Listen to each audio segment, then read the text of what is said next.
I'm gonna pretend you're 2 years old and try to explain this again. So a debit card is, I was gonna show you my card as an example.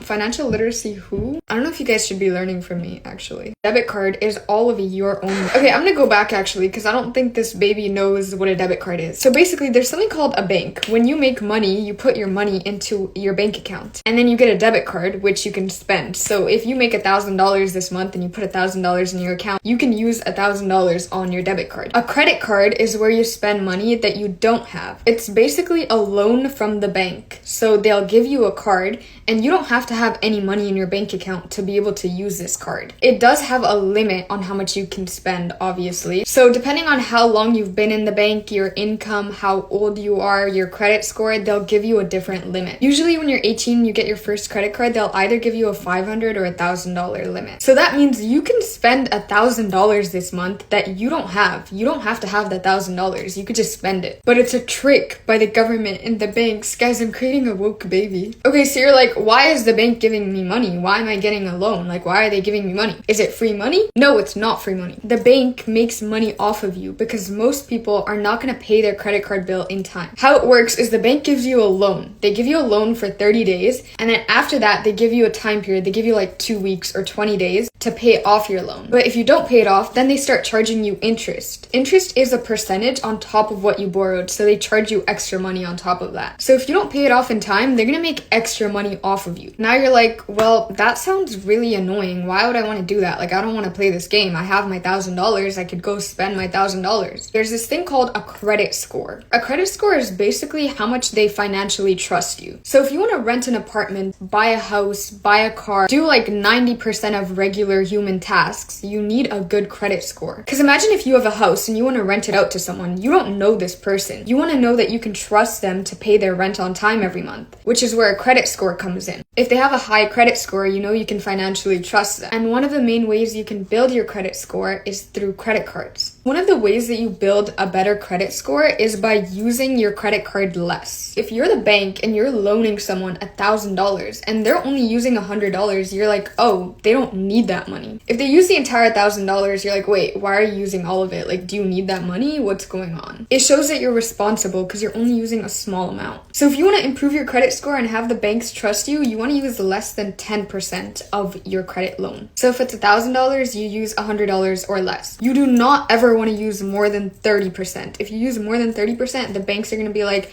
why do they need my money? You are irresponsible. We don't trust you. And you're not going to improve your credit score. But yeah, you basically pay your credit card bill on time and use less than 10%. You are now a financially literate baby.